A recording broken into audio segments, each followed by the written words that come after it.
Hi, I'm Catarina Jacovacci, professor at the Federal University of Santa Catarina in Brazil and an author of the Science Panel for the Amazon. Today, I'm excited to discuss the policy brief Transforming the Amazon Through Arcs of Restoration, prepared by the Science Panel for the Amazon, where it presents the critical need for large-scale restoration in the Amazon.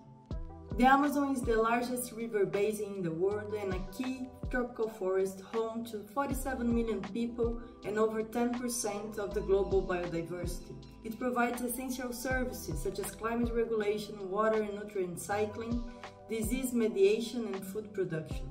However, threats like deforestation, degradation and climate change are pushing the region towards an irreversible tipping point. In face of these increasing threats, large-scale restoration poses a clear option for a sustainable future.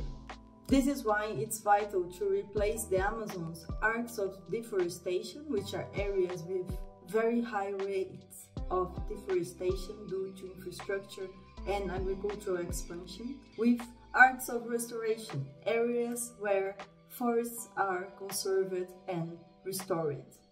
Key targets include achieving zero deforestation by 2030, avoiding forest degradation and restoring forests in different contexts, in protected areas, in undesignated lands, in private lands, within and beyond the legal compliance, and restoring degraded farmlands. In fact, based on the average of the last 5 years, zero deforestation by 2030 would mean saving 8 million hectares in the Brazilian Amazon alone.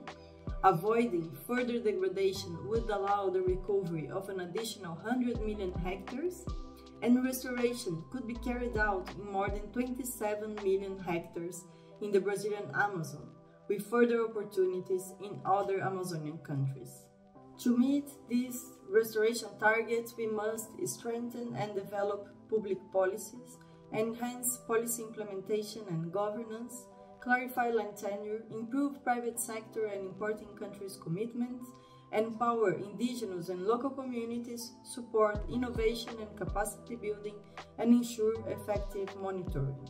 These actions will bolster the Amazon's resilience to climate change, create jobs, stimulate rural economies, and support biodiversity and ecosystem services like clean water and carbon storage and sequestration.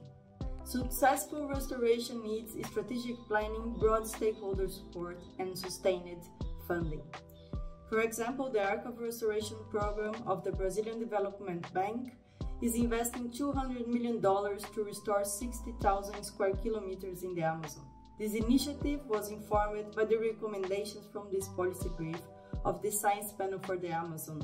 While progress has been made in recognizing the importance of arcs of restoration, many challenges remain.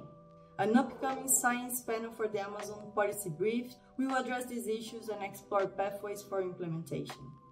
We remain committed to using scientific knowledge to guide policy and advocate for large-scale restoration in the Amazon to ensure a better future for the forests, rivers, and human populations of the region and beyond.